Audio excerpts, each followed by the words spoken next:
I'm here with Fearn. Hello, Alice. Hello. How are we doing? Very good today, very. I've had 2 days off. It's my first day back. I've had 2 days off. Love it. Nice break. Lovely, thank you. Lovely. And now you're back? Yeah, I'm back.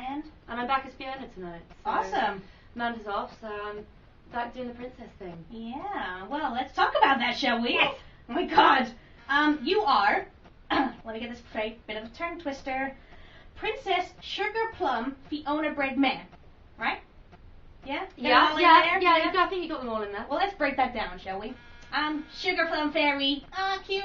We love Little Sugar dress. Plum. We love Sugar Plum. Yeah. She's cute. Get She's a got a little fantastic wig. Yeah, I've seen that wig. It's awesome. Oh, she's Awesome. hot. She's hot. Yeah? Yeah, she likes pink. Well, don't we all? I mean, like, look at this room. Makes you want to vomit. Bit of a migraine, but it's pink. It's Princess Pink. I kind of clash in my red and orange, though. I feel a bit out of place. It's a bit weird. Now, I want to talk. Oh, he's so cute. Gingey. Yeah, the You're gingerbread man, Gingey. Oh, he's so cute. He's not here. I could have got him for you. He's just getting probably like his nails painted or something. Yeah, he's getting a bit of a makeup. Yeah, a little bit touch up, a bit of button touch up, you know, a bit of glitter, a bit more glitter rimmels. Is he a bit of a queen, though? Is that, Oh, you know, diva, I'm calling it. Diva. He's diva. But he's the most handsome puppet in Princeton. Totally. He's very funny as well. I mean, you'd love him. I would. Just a gag a minute. But he is ginger. And what's wrong with that? Well, my face is ginger, so he might, you know. What, do you mean you might clash? Yeah. I mean, he's a little bit darker than you actually, so it could be, you know, it could be all right. Hey, will you put in a good word for me? Of course. Well, I am the gingerbread man. You are. I mean, we are one. You are. Oh, that's cool. You see what I mean? So technically, I've like met him. Technically, you've been on a date. Wow. That's just all I'm saying. Wow. First date. That's amazing. But how is it like playing those roles? Do you like it? I think when you're the gingerbread man it's just one of those parts that everyone loves from the film.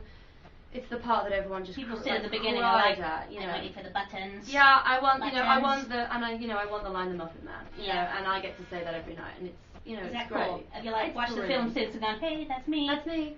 Yeah, I have, and it's people laugh and they just scream the second he comes out and is unveiled. They just scream. They love that moment. So that's a real gift to be able to play something like that and to already be loved by an audience before you even started. So.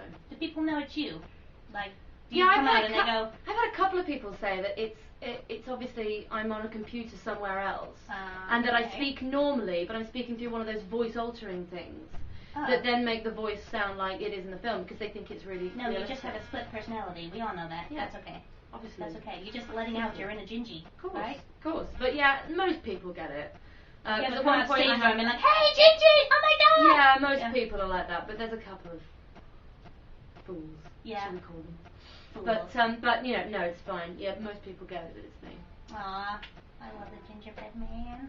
Yeah, I love the gingerbread. And understudy Fiona. Yeah. Princess Fiona. Yeah. Oh yeah, green yourself up. I know. Yeah, that's well, I only green up at the end actually. Yeah. But oh my god, what a brilliant part to play. And you're like the only leading lady in the show, which is just a gift. And you get to just be so iconic. It's such an iconic role. My favourite bit is a bit at the beginning with like little Fiona, middle Fiona. Oh yeah, I noticed today. I love that. When you're like, the song's amazing, but when they like walk past, you're like, ah. I know. They're so cute. It's a brilliant role. It's you know, you get to be just completely ridiculous. You get to play everything. Bit of anger, bit of madness. So you're playing a fairy tale. I mean, yeah. Exactly, and you know, it's just you couldn't ask for much more in a role, really. It's brilliant. Yeah, it's really I mean, you're fun. playing like with other amazing people, right, as well. Yeah, well, indeed. Opposite Shrek and Nigel Lindsay and Richard Blackwood and obviously the fabulous Nigel Harmon, who is just makes me just die. Just when he dances, I was like, oh wow, amazing. He makes me amazing. Die. He makes me die, and he can be a little bit naughty on stage as well, trying to make me laugh. Which is very easy to do, unfortunately. But I remember that. I see you laughing. I'd be like, that's who's real. that? That's who's real. That? But no, it is a brilliant cast, and everyone is just so good in it. It's an honour to play it, and I've had so much opportunity to play it in this contract as well, which you can't ask for much more than that. So God, yeah, life's good. Yeah. Life's good as Princess Fiona. Well, let's hope you carry on. I know. I want more Fiona. I know. Yeah, I'm sure we will. I'm sure we will. Yeah. That's good. Well, we're in the Drury Lane. Sorry, the Theatre Royal Drury Lane. It's haunted, right?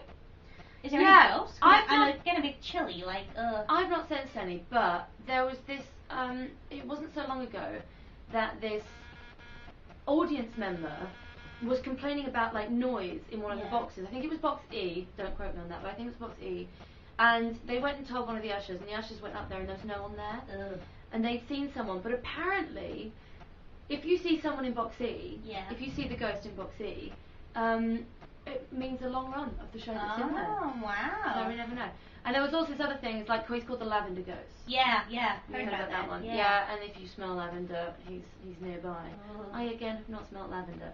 But when you do, you'll be like, oh my god. I like faint and run away. You can faint and run away? Yeah, but that's awesome. Time. That's same awesome. Time. I know. So talented. It's ridiculous. But I just get scared. I'm like, I don't want to walk out and they're like, there's a ghost.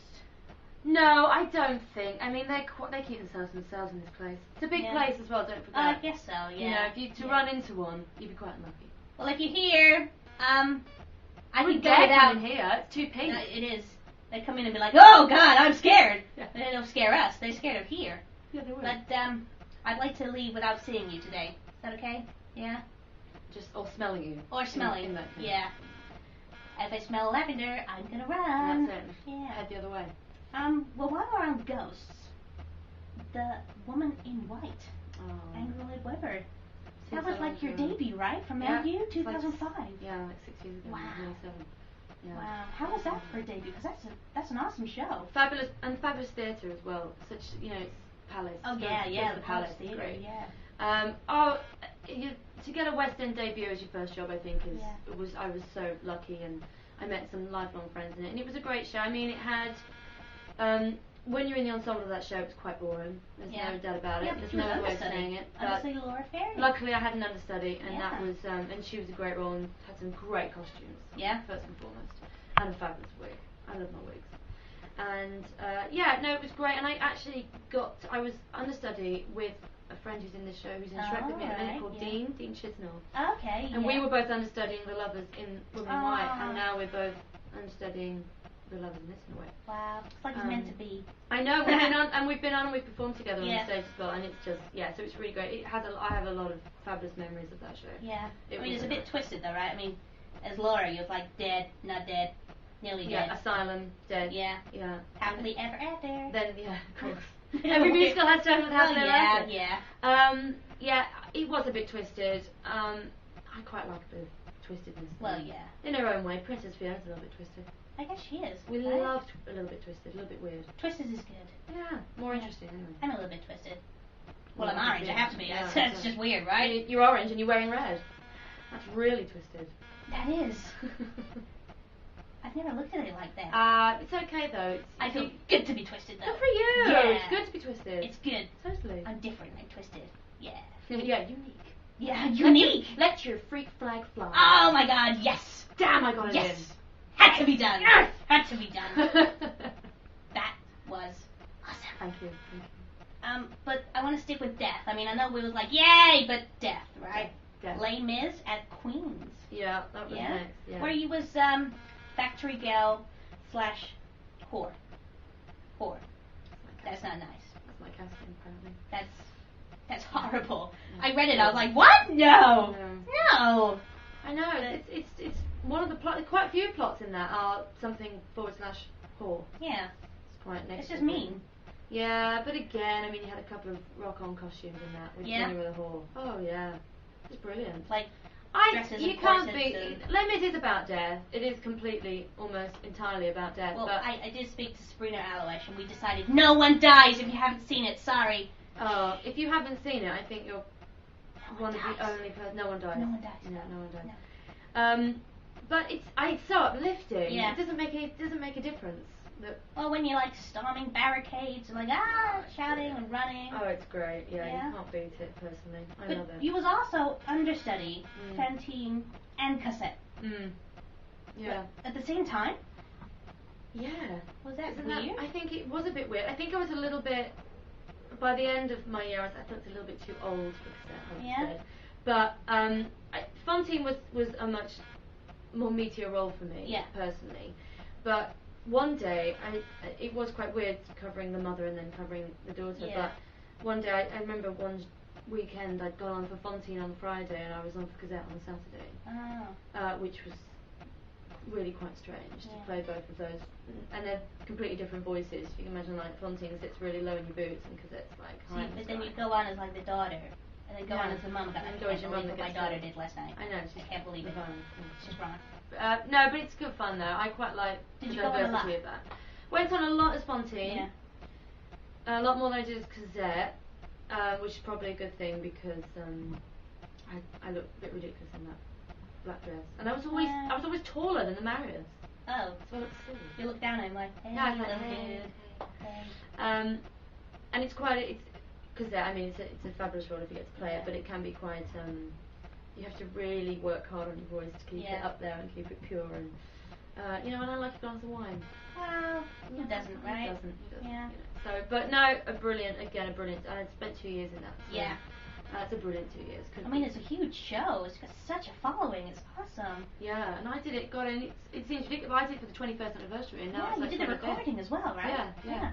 So it just seems ages ago now. It's never going to stop. I don't think it is. No. I'll go back in it one day. It'll be like 30, 35 years. Yeah. The lame is. Hey, big anniversary show. Oh, look, there's Alice. Playing Thenardier, man. Maybe. Yeah. Why not? Big wig, blacked out teeth. Come on. Be like, hey. I'd love it. My voice would be really in my boots then after all this wine drinking. Yeah, but it'd be just worth it though. Worth it. Can you imagine? Literally all the parts. Yeah. You'd be looking at your CV, you'd be like, look what I did. Everything. All of them. Next, Valjean. Well, why not? Bit of beard, a bit of grey hair. Probably. That'll be fine. That'll be fine. Probably. But as it's a big show, I'm assuming you got a lot of non-English audience members. Yeah, all the time. You tend to get a lot of Japanese for some reason going to see that show. I don't know why. In Japan. Maybe that's why. Maybe that's why. But yeah, I think it's full of. Yeah. As soon as the foreigners come here, they feel that is a show they have to see. Did they talk through it though? Like someone died, and they're like, yeah. They can applaud. They can applaud at really unobtuse moments. Yeah. When everyone's like that moment, I don't know if you know it, but when everyone's dead on the barricade, the barricade turns and then reveals Gavroche dead on the barricade on the other side. And then he starts turning, they're like, yeah, oh my god, it's a bit, wait, little boy dead.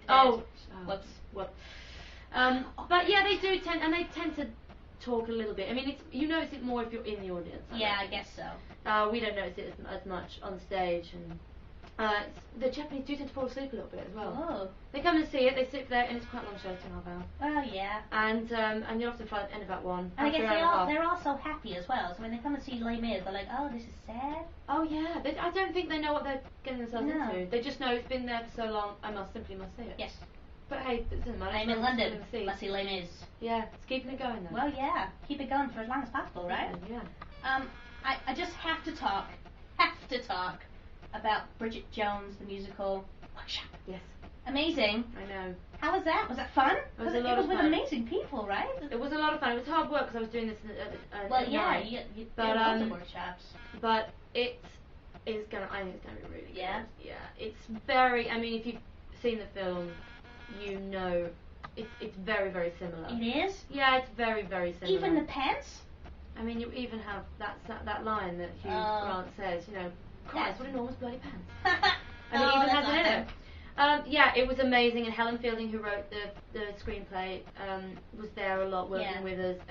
Because you've got to be able to change it here and there because it's got to work as scenes on stage. Yeah. So it can't just be the script from the film. But so she was just working out, making sure that it does work on that. This is, I think, the second workshop now. Yeah. There's another one next year before it goes on.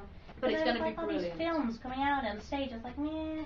When I see Ghost, I was like, wow, amazing. Yeah. I guess this is easier because it's a cartoon, but yeah, still it will be really good, and the music's really good. Lily Allen's writing the music, and it's really funny. It really suits the book and the piece, and especially the character of Bridget. I mean, and Sheridan Smith, if she does it, which I think she is doing. Let's keep our paws crossed.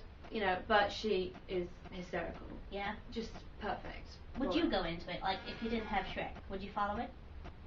Yeah, I would. Yeah? Yeah, I think it's because I was playing one of the friends, one of the Bridget Jones' best friends, and they don't really know where they want to go with those friends yet. If they want to make them bigger or if they want to keep them small. I think they want to make them bigger. So if they're working out exactly, and I think that's a work in progress. Workshops always are, which is what's great about them. But because they're like the raw show.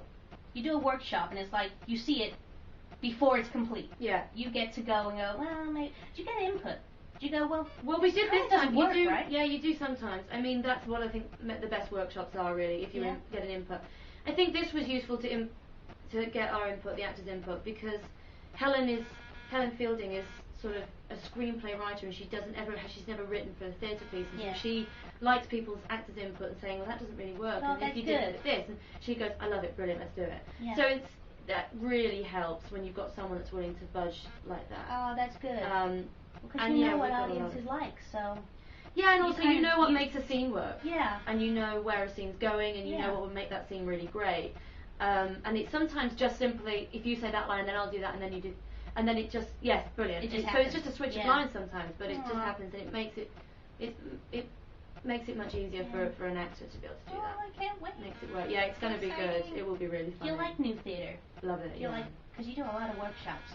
Well, I like to do something different. I mean, if you're in a show for a year, when you know you've got the same thing every night, to be able to do something in a day that is different, really helps you, I think. I mean, you don't want to exhaust yourself. Yeah, I guess. You do get a little bit tired, but I mean, I only did that for 2 weeks, and then I had a couple of days off, and then I did another one. But it is nice to hear new things and sing new things, and it makes you, I think, less lazy as an actor. If you can keep doing little things here and there.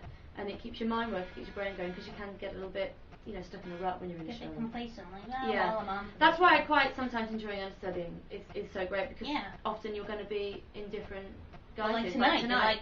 Dinner's Fiona. Yeah, I just go in Fearn, and tomorrow I'll be back as Gingey. So it's quite nice. It keeps it fresh and keeps you on your toes. Oh, cool. I like people that like new theatre. Yeah, I love it. It's good. Now. Tell me something random about you. Anything. Random about me? I'm not really that. I am random. Probably the most random thing that I can tell you, and this is just off the top of my head because it's stupid, is I really don't like giraffes. Oh, that is random. No. Why? They're just because too of the tall. neck, or? They're just too tall. Because I don't mind them. But when they bend down like no, don't bend down to me. Don't bend down to me. No, that's wow. Keep away from me.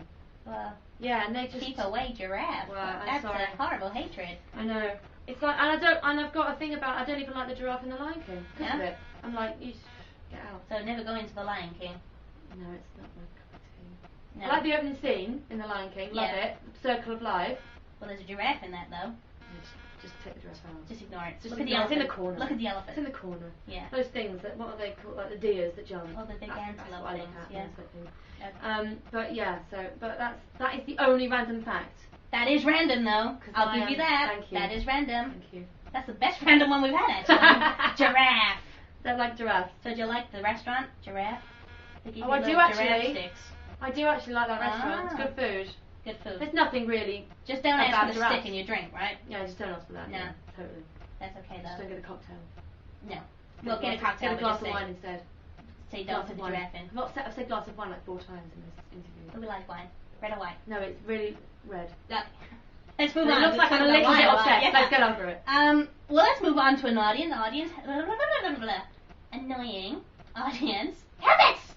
God, I was just wine. I was like drunk on the thought of wine. Yeah, the drunk, yeah. Annoying audience habits. Speaking of wine, because they do get a bit rowdy, right? Yeah, I don't like.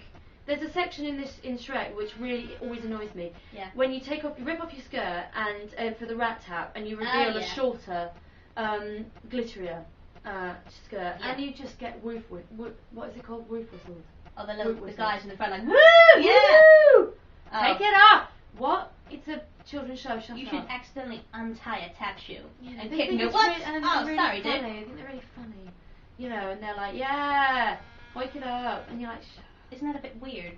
Totally weird when there's like a 7-year-old. I was gonna say, because they can't come on their own. Yeah. Drunk guys go see Shrek. Yeah, drunk guys go see Shrek. That annoys me a little bit. Whooping. Yeah. Generally in anything. I notice it with men mainly, but just whooping. We did have a really annoying hen party a couple of weeks ago. and I was on as Fiona, and they just kept on screaming the characters' names. Shrek, Donkey, Fiona. Why would you do that? It's a shame you can't go, friend of drunk woman! Yeah, I know. Just really freak them out. To. Like, oh god, they see me. Yeah, that was that. Yeah, shouting. I really don't appreciate sort of shouting back in audience. No. In any form, in any guise. It's fine at the end when the applause is being. Well, yeah, because that's when you need it. But that's when you want it. But don't put you off in between the show. That's it, because it really can. That is annoying. Yeah. Apart from that. Well, they're not that bad, I guess. Whooping. No, they're not. No. But you know, it's just whooping. It's not theatre etiquette. No. Oh, I read a blog on it. I know. I know about it's horrible. It's horrible. Taking pictures can be annoying if you've got a flash. I don't mind the little red dot actually, because even though you're not meant to obviously film it. Well, yeah. But you get it anyway. And like you said, I don't mind the red dot. I can deal with that because you can't really see it because of the lights. It's when the flash goes. But when there's a big flash and you're like, well, you know, it takes you out of it for a split second. Yeah. It's quite hard to get back in. So that's no an annoying flash, thing. Just no don't shouting, get a flash. no whooping. Don't need a flash. We don't need any take it off comments either. Take it off comments. No. Well, let's come to the end. If I could wave my magic wand, what role would you like to do? Have you ever not auditioned for something or wanted to? I think one day I'd really like to do Donna and Mamma Mia. Oh, yeah. Obviously not now because I'm far too young and fresh. But yeah, I think in sort of 8-10 years time I'd love to play that. But I think it's really weird and you're going to be like, it's never going to happen. But if you've got a magic wand, you can do it. Yeah, I'd love to be Frankie Valli in Jersey Boys. Oh, that would be cool! Oh my god, it's just the role of dreams. I mean, we should do a West End swap around. Oh, let's have all the girls, yeah, and all the guys, and all the guys playing the girls. Oh, it's brilliant. That would be awesome. I think it's any of those 4 parts actually. I think are brilliant. I guess no offense to the guys, a little easier to hit the high notes. It would be really easy. You don't have to like clench or anything. I wouldn't have to clench. No, and you wouldn't have to turn my mic up. I'd hit them. I'd really belt them out there. Yeah, no, that is definitely. Those are roles I'd definitely love to play. That is cool. Definitely. If anyone's out there wants to do that, let's do it. Even for charity, I'll do it. Yeah. I mean, female Frankie You're Valli. just too good to be true. Who doesn't want to sing that? See? Can't take my eyes off of you. We have to do this. Oh! Children in Need. Yeah. Get in touch with Children in Need. I will. I'm going to tweet away. I will do it. Let's I tweet. will do it. Let's start a tweet campaign. Absolutely. Let's swap everyone around. Yeah, we can have a male elf. Fearn for Frankie. Yes. Yes. Got it. Nailed it. We're going to do it. Okay. Hashtag Fearn Not for to Frankie. get confused with Fern Cotton, though. She'll be like, huh? What? Oh, yeah. What? As long as we have to spell it like my name, we'll be alright. Yeah. Oh, we're going to do that. Oh, my God. That's awesome. Well, thank you for your time. Thank you. And on a high note, that was awesome. Well, let's do it. Thank you. Thank you. Want a high five? Yeah. Yes. Nice. Thank you. Thank you so much. Speak to you soon. Bye. Bye, guys.